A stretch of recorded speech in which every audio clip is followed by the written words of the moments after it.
Porn and how it's affecting the marriage, my marriage.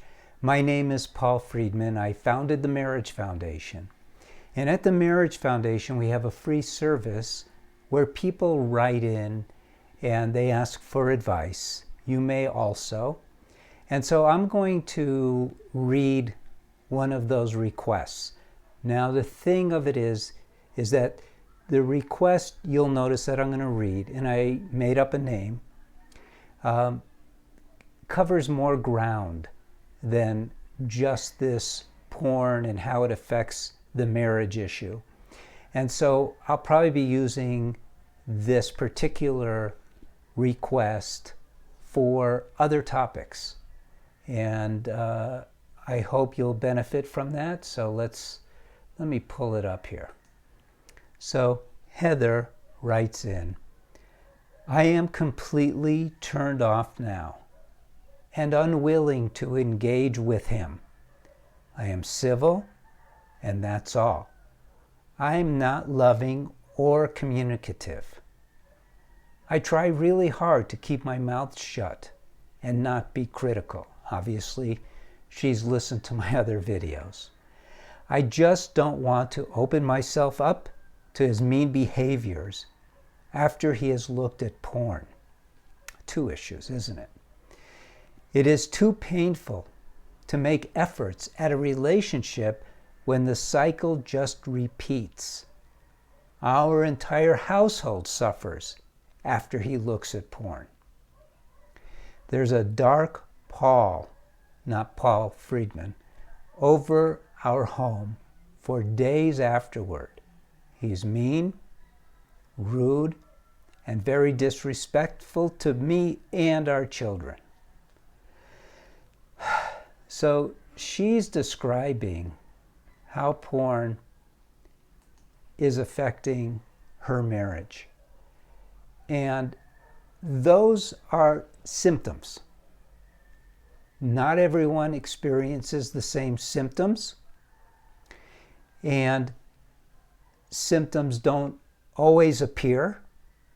These are the ones that are affecting Heather's marriage. So let's get into this and let's see if we can turn this into something that is useful. Some way to start from now and move forward so that you can have a better marriage. The reason I call them symptoms is because they are not the problems. Yes, that's how we search for information. In this particular case, porn is affecting your marriage. That's what's front. That's what's foremost in your mind. Well, if you're walking out at night and you see lights coming towards you, you know that those lights can't hurt you. Those represent that right behind those lights, there's a truck or a car coming at you. And you got to get out of the way. The symptoms in this case are so overwhelming that it's very difficult to stand back and go, okay, why is this happening? But if you really want your marriage to be successful, it's exactly what you have to do. You can't just go, he shouldn't be using porn. He's quote unquote addicted to porn, which I don't believe in addictions of porn. He's disrespectful to me. Look how he's hurting my children. Yeah, but why did this happen? Why is he using porn? So I'm going to explain to you from his point of view what's going on, to give you some insight. Because if you don't have this insight, all you can do is be angry, just like Heather is angry and doesn't even want to continue with her marriage. Now, if you just have made up your mind, if you're bullheaded and all you're looking for when you look for these videos is someone to agree with you that this is good enough to end your marriage, then go. Don't even continue with this. I'm not here to support your idea that your marriage should end because of porn use and the things that go along with it. I don't support that idea because I know better. I'm not arrogant. I'm not trying to be a preacher. I'm not trying to pull rank on you. I'm telling you that for me, it doesn't line up. For one thing, you committed to your husband to love unconditionally, as did he, and neither of you are doing that.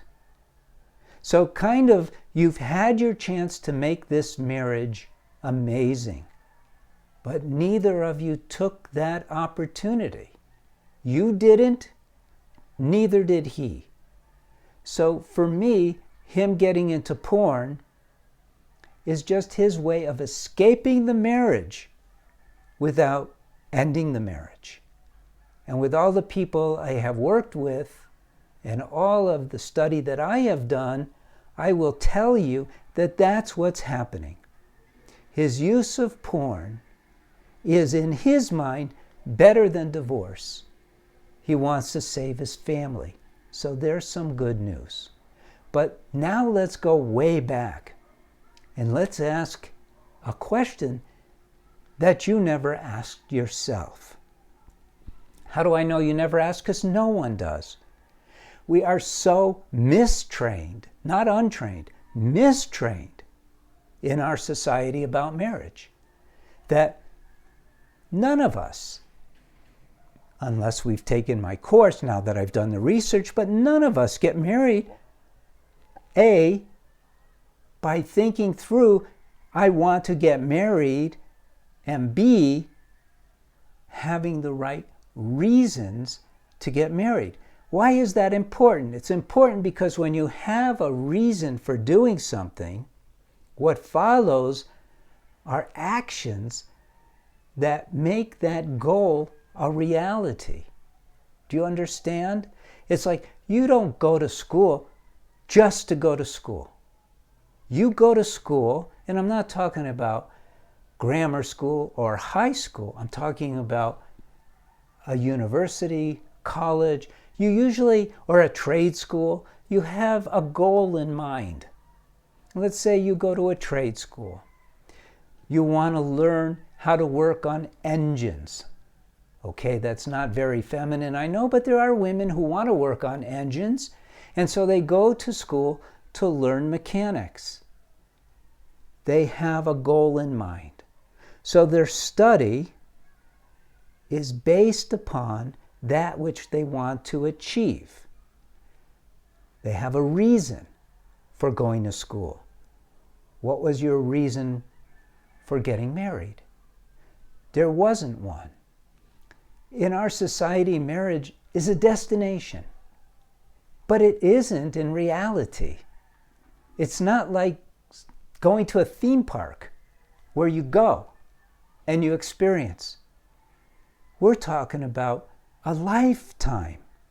You signed up for a lifetime with your husband. So your lifetime with your husband, without a plan of any kind, without knowledge of maintenance that is required of any kind, and him on the other side, same problem. No idea of why he's getting married. You had no idea of why you're getting married. What did you expect? You should be expecting nothing but problems. It's critical. Everyone knows that who picks up an endeavor in their life of any kind, that they have to have a process. So what are the reasons why you got married? Well, let me save you time. I used to do this with my clients in the office. I had my whiteboard, and I said to them, total sincerity, and I wasn't cheap. I was $300 a session.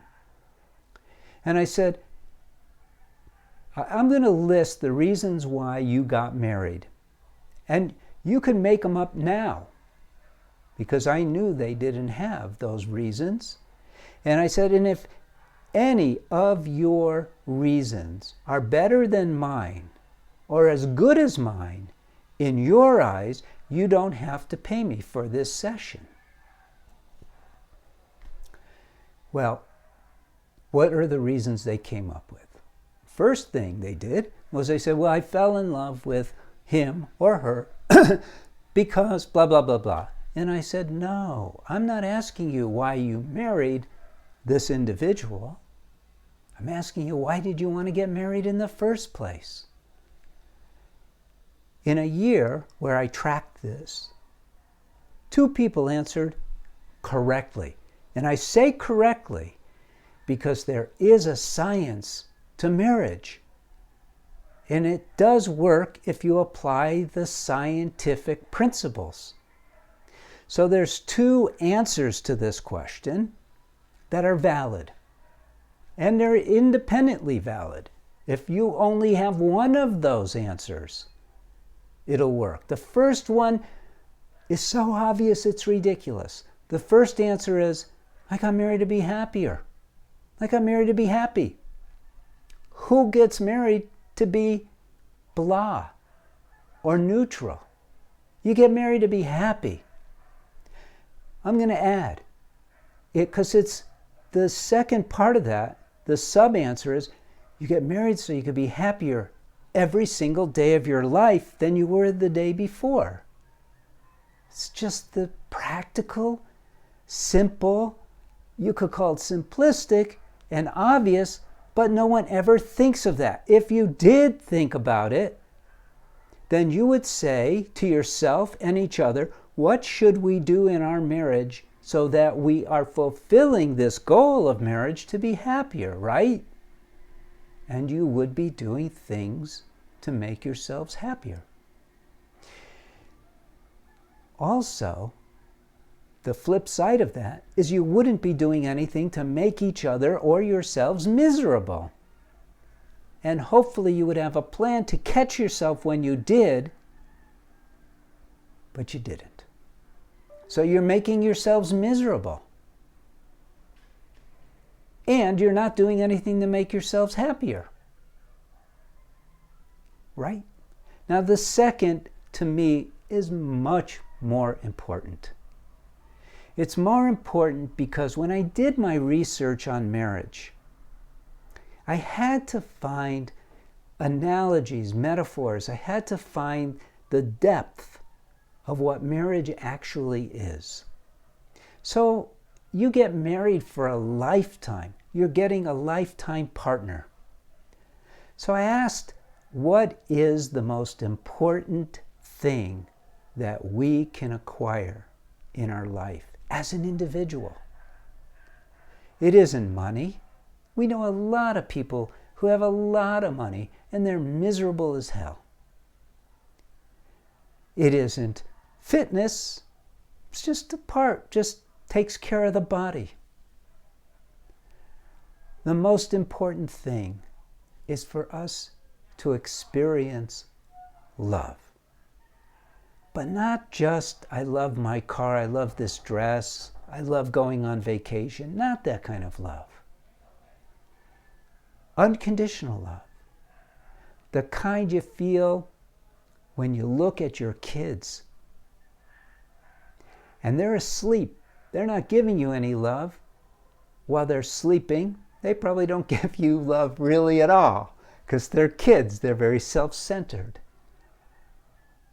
But the heart opens up and you just love your kids and you can feel that love flowing and it fills you. Another time when you experience that real love is when you got married. Unless you were drunk, there's this moment when you're just overwhelmed with joy. Joy/love. Same thing. We get married so we could experience that. What have you done that you planned to do, that you do regularly, that you know exactly how to accomplish it? What have you done to increase the love in your marriage? Nothing. That's the truth, and you know it. Nobody does, because societal information, disinformation, doesn't cover those two most important elements of marriage. You never read about it. You read about sex. You read about diet. You read about vacations. You read about material possessions. You read about how to raise your children. But you don't read about how to take care of each other in a way that is daily, hourly, so you could, because here's the good news. When you get your marriage right, you can literally float in the happiness, and you could float in the love that you yourselves have created.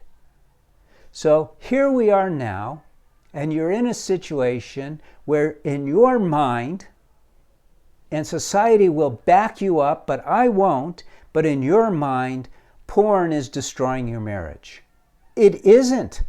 If you've been paying attention, then you realize your marriage has been crumbling underneath your feet. And so what you're experiencing now are symptoms. God knows how many various symptoms can come. We can't fix the flowers on a plant that's not healthy. You got to fix the plant. Does that make sense to you? So here's where we're at. Usually, people only start searching when they are slipping quickly towards divorce. And at the Marriage Foundation, so I used to speak to women at the Second Saturday divorce group because I wanted to prove my methods. I wanted to prove that my principles were right. And I would speak to them and work with them and pull them back to reality.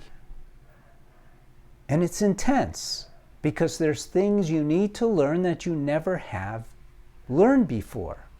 And there's things you have to do that you have never done before. So now what we did was we created the foundation as a nonprofit. I created courses that will help you. And you need to probably, not for sure, but probably take the course for women so that I can bring you back step by step to the right path of marriage. And you're going to ask, well, what about him?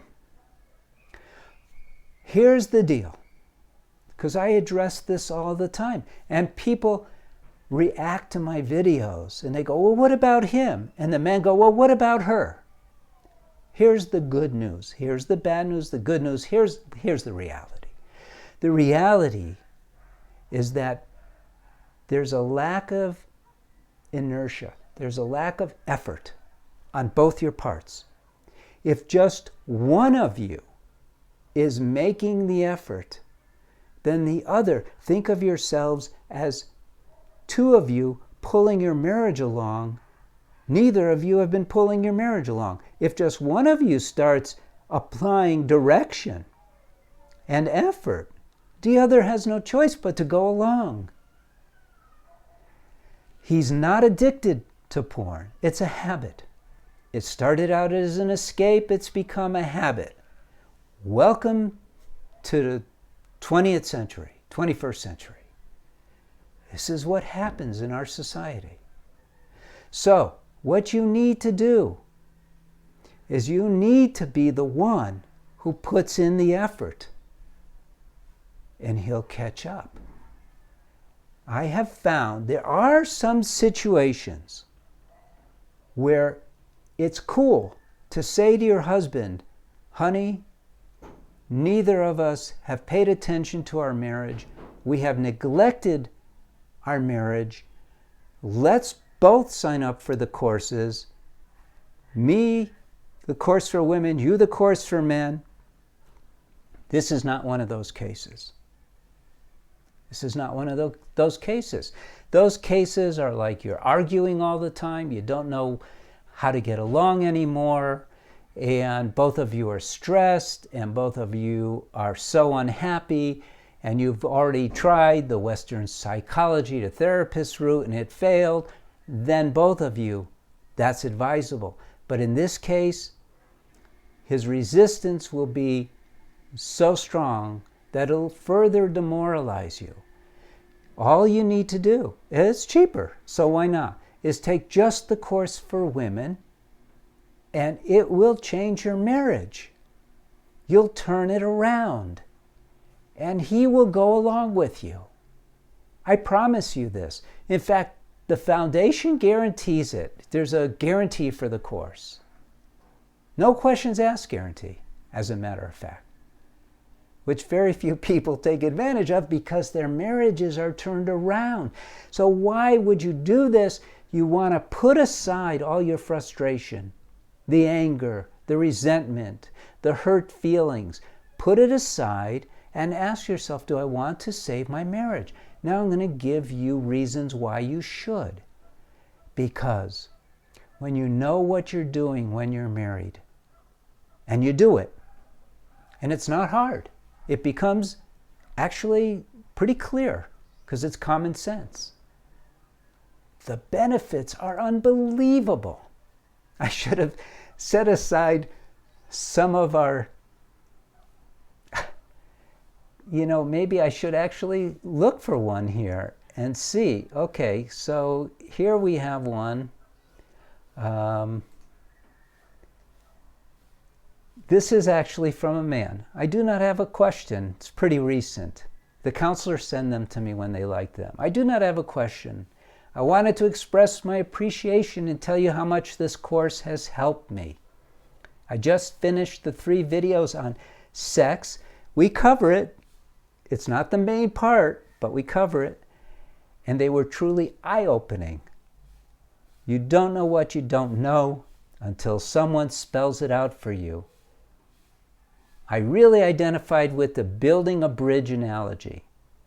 I felt like both my wife and I were waiting for the other to meet me halfway, and he put it in quotes. And now I realize how unimportant that is. Just enjoy the bridge. Thank you again, and I look forward to learning more. This is someone who had been taking the course now for 2 months. I hope that this has given you some insight into the reality of what's going on with this porn thing. It is such a big topic now that's mostly misaddressed in our society. Don't get sucked into that stuff. See it as a symptom, because that's seeing it for what it is. Love your husband. Don't be mad at him. You can't feel love while you're feeling anger. We want to help you. You can be helped. Your marriage can be turned into magnificent. Not just saved, not just helped, magnificent. And we stress that. We don't want you to have a mundane marriage. We want you to have the marriage that fulfills your life the way your life is supposed to be fulfilled, with unconditional love and daily increasing happiness. How can anyone argue with that? We're so used to getting beaten up in this world, but you don't have to be. Your marriage is a sanctuary that you're supposed to experience these 2 things. I hope you like this video. Leave a comment, subscribe to the videos, get the course, share this video, and I'll be your friend forever. We're here for you. God bless you. Thank you. Blessings to your family and to your husband. Don't give up. Turn it around. And don't settle. Don't settle. You want to be incredibly happy, happier every single day of your life. That's the only thing you should settle for, is ever-increasing happiness. It's real. It's real. I'm not the only one who has this experience. Okay, that's enough. Take care and God bless.